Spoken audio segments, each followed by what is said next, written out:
Okay, boys, we're back with day 10. Today, we don't have boxing footage. We're going to nerd out on some boxing knowledge. So, if you guys don't want to nerd out with me, go watch another video. Okay? But yeah, today we didn't actually do any boxing. So, I just wanted to go over a few things that I learned over the past week or so.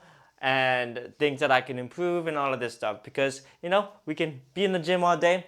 But if we're not learning from our mistakes and we're not improving from it, we're not gonna make any progress. Okay? So this is basically the things that I've noticed, and I've actually asked people, I've asked my coaches and some people online that have more knowledge on boxing, and asked them for advice. So here's some few things that I learned this past week. Okay, what I learned this past week. Let's go into defense. Okay, so I'm gonna put down my little marker here.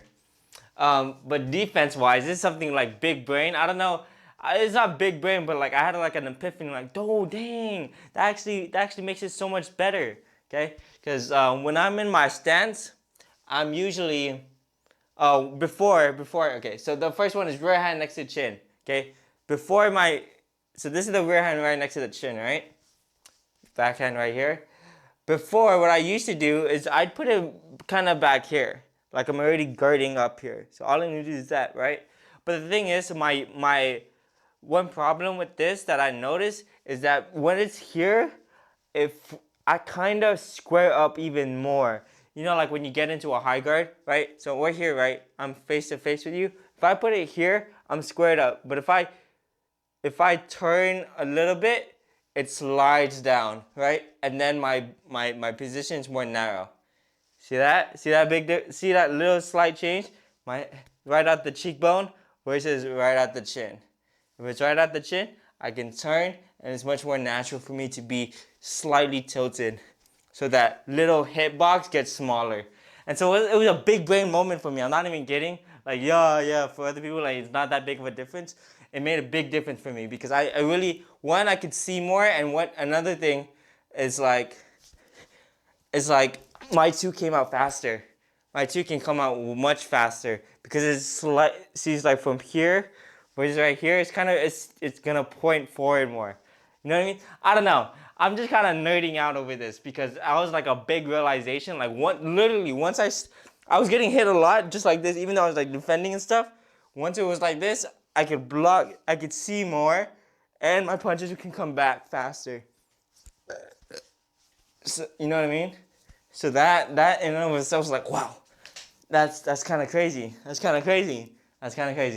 So that's one thing I learned this past week. So we're gonna implement that a bit more, right? Because if you just do it one day and you totally forget and you start going back to that habit, it's not good. So we're gonna stick to this one. This feels so much better. I'm not kidding. This stance right here feels so much better than this right here. Right here. And it's I get rotation already.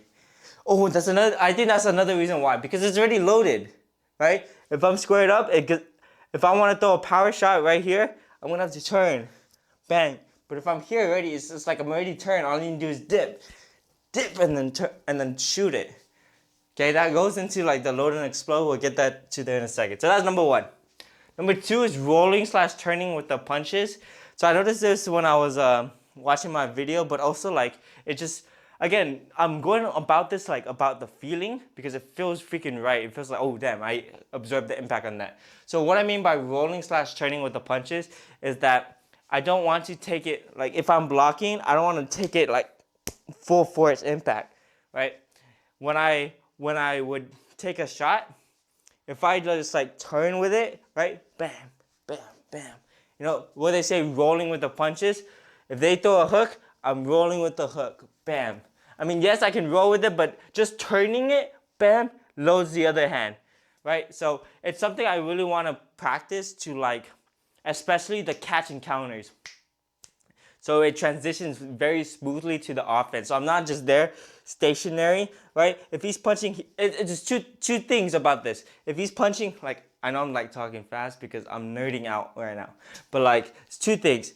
when he punches, it absorbs the impact. But another thing is when he punches, I'm still moving my head off the center line, right? So if he hits me, I'm still moving, right? I'm still moving, and I can go transition very smoothly to offense.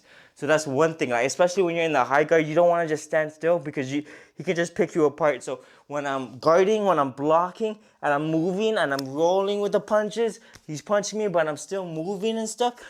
One, it could just slip off easily, but two, sometimes it just he hits air, right? So like rolling, turning, I would even say slipping with the punches. As long as I'm moving in the high guard too, moving here, slipping, even if it lands on it, it lands not clean. You feel me?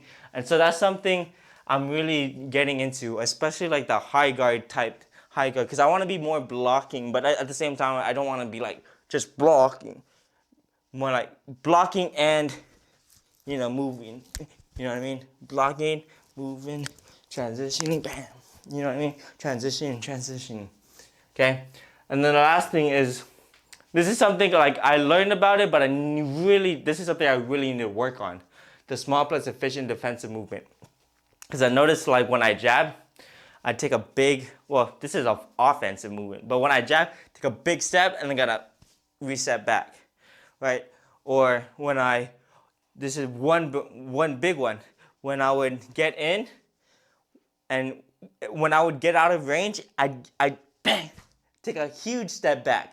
Nah, you don't want that. You don't want to take a huge step back. You know why? Like, yes, you're out of range, but you're also out of range. You're out of range from his attack, but you're out of range for you to attack. You want to be I like the mindset. This is why I'm going to film study Canelo Alvarez, because I really like the mindset of constant pressure. Constant pressure. If you're too far, there's too much downtime, right? Downtime means not time when you're not pressuring. I learned this from video games. I learned this from playing Overwatch too. I'm not kidding.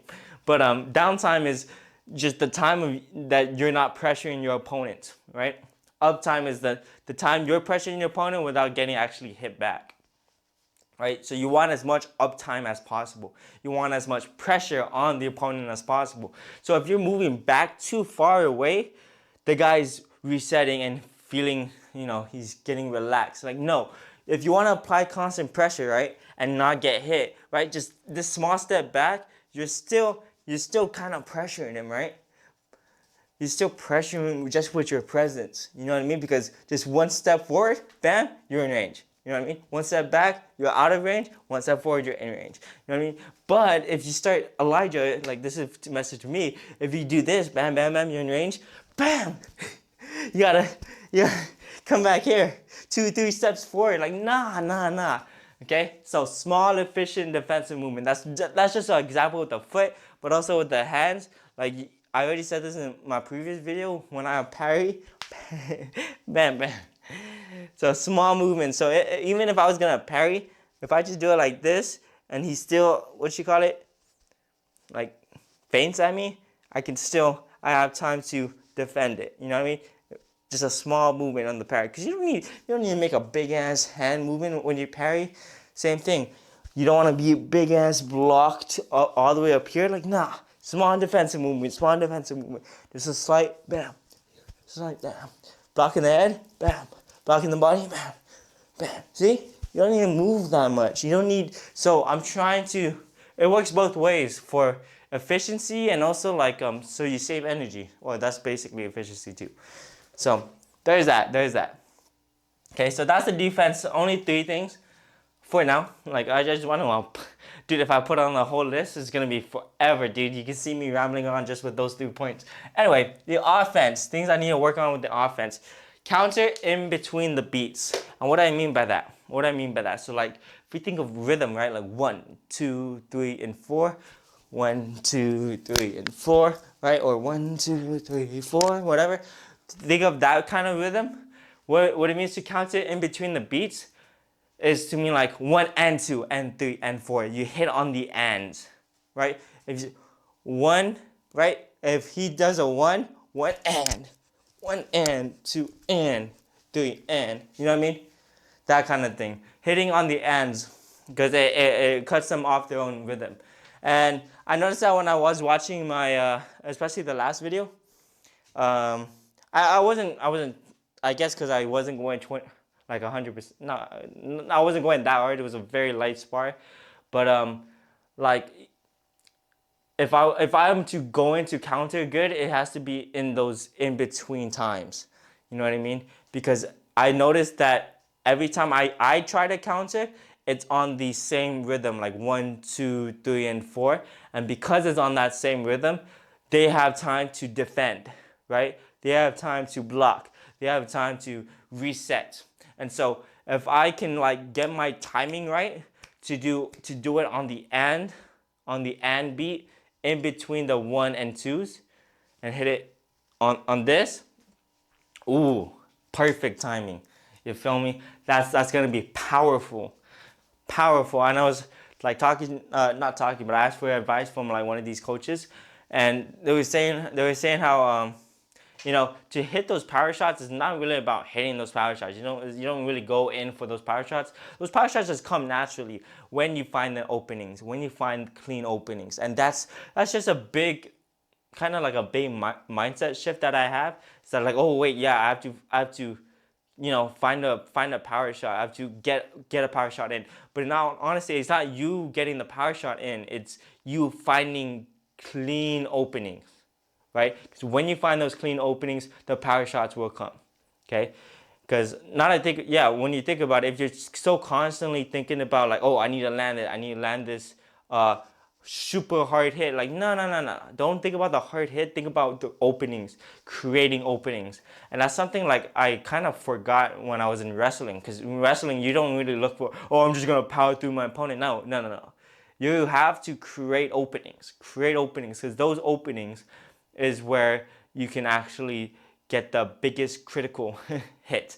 You can get the biggest leverage on your attack. Okay, so find those openings, and those openings can happen on those in between beats. Is what I notice. Torso and hip rotation. So I independent. Wait, that was not proper grammar. But independent rotation for power, meaning basically, like I've been doing a lot of research on power, and I even talked to like a power coach, right? And I showed him, I sent him a clip of me, and he was telling me to have more of that independence of the torso and hip. So what does that mean? So if you watch any power puncher, their hips go full extension before their body, right? It's not in unison like robotic. It's like their hip and their torso isn't in unison. If you want to land a strong hit, the hips bang, blast, the hips explode, then the torso and the punch follows. So watch any power puncher, like watch any of that. It's independent rotation. So basically, like if I'm gonna throw this, let's say hook, right? The hip reaches its full extension, right? Like it's fully extended, then my torso starts turning. No, not then, but you know what I mean? The hip rotates to its max angle. Then you know how there's I can't really turn it anymore. Then your torso turns, right? So if I bang, you know what I mean? Bang, the torso bang bang. If you slow, I don't know how to explain to the camera, but basically, I need more independence with this to generate more power. So he was telling me to do like I don't have a broomstick right now, but you know a broomstick exercise where you put a broom in your back and like just like rotate. That's something to do, because if you don't want to do it simultaneously, right? You just keep turning and let it freaking rotate. Okay, that felt weird. That felt weird explaining, but basically what I was trying to say, to generate power, my torso needs more rotation. I noticed that I don't really turn my torso as much. Like I did focus on my hip, but then I forgot, like, oh wait, yeah, your torso connects your torso connects your fist, right? So if you're not turning your torso, right, bam, you can't generate power, right? And sometimes that's why some coaches say, like, oh, even my coach is like, once you throw this backhand, your back shoulder should be back here. Because, if it's not back here, your torso isn't rotated. So if you want to generate as much rotational force as possible, turn your torso, okay? So that's that. Load and explode, again, another power thing. This basically, like, for me, one thing I noticed that I don't really, when I explode, I get on my toes. I mean, yeah, that's cool and all, but I want to be able to explode, load and explode while still remaining balanced, because sometimes I explode a little bit too much and I freaking jump. I mean, there's a time and a place. There's a time and a place. But for, again, efficient movement, load. What do you mean by load, Elijah? Again, power. When you do a jump, you don't just jump from this position. You load it. You load and then explode up, right? When you jump, same thing with a punch. You load one way, throw it, right? Load, explode, right? Then gonna throw a 1-2, load, a powerful jab. You're gonna load it this way, throw it that way. Load it this way, throw it that way. Okay, load and explode, load, explode, accelerate, and then follow through. That's like the power generation for framework. So basically, I need to work more on that part, because sometimes I get on my toes when I explode, which is not good. Not good, because I don't want it contradicts my efficient movement. Okay, and the last thing is tighter hooks. Well, I noticed that my hooks go freaking wide. And one thing I'm starting to think about now, to kind of, you guys can judge it if it's an actual good theory, but this is how long my straights are. I'm thinking that if I'm gonna get tighter hooks, my hook is at my elbow, right? So that's the range it should be, right? It's like 90 degrees. This is the range for my hooks.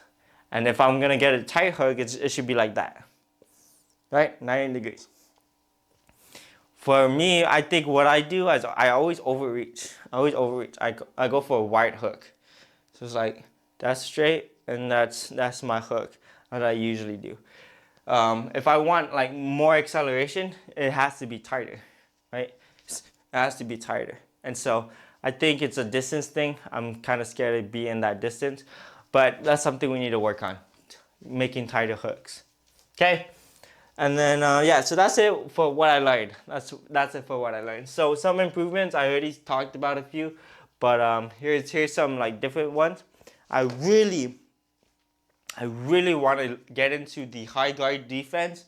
And like, I put long guard offense, but I'm thinking about like just peeling the guards away, like prying, like sometimes, keeping their hands occupied, keeping the punch traffic occupied, so I can pull it down, you know what I mean? Stop him from punching his own thing, but then also get into my high guard, you know what I mean, to defend. Offense with pulling down the thing, making sure that he can't throw, bam, bam, bam, working the jab and stuff like that.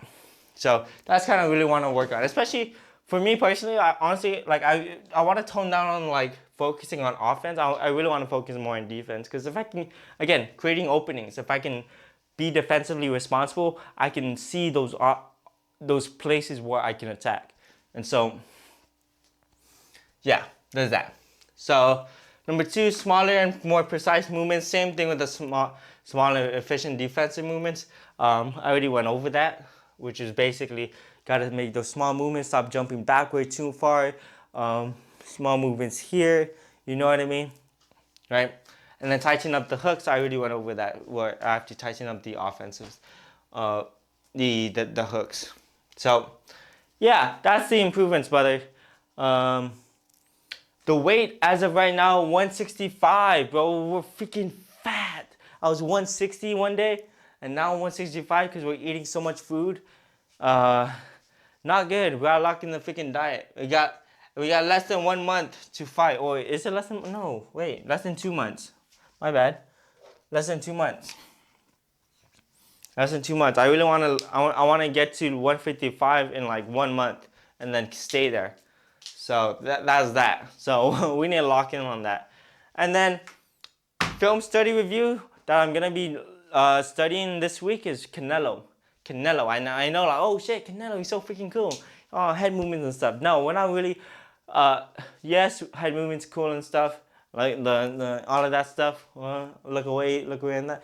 But what I really want to study from Canelo is his high guard pressure, because I know, I just like my mentality on boxing is to pressure fight, is to always be advancing, always be applying the pressure. And one of the best persons to do that is Canelo. Canelo does it from a high guard, right? He knows how to apply pressure from this high guard and be active, right? Not those static high guard people that just tank punches. Like, no, we want to be active with our high guard, meaning we're not just here, we're here, right? We're here, we're moving with it, right? We're giving them different looks, right? Giving them different looks, right? So that's someone we want to study. We want to study because he's very good. He's a pressure fighter. Is one I love. Like, if I'm being honest, I love the style of pressure fighter. I'm not to say that like we don't want to be like Marvin Hagler. We love Marvin Hagler. He's the one that got us into boxing and stuff like that. But like, I just noticed that I lean towards more being of a pressure fighter, more being head on and just going forward. That's kind of like my mentality and the way my personality plays out inside the ring. Okay, but yeah, so that's it for the review of this week. It's already day 10, so we got a bunch of things to work on. And yeah, I'll see you guys tomorrow. Okay. Well, it's actually 3 a.m. in the morning for me. It is what it is. Elijah always does videos late. So I'll see you later. Deuces.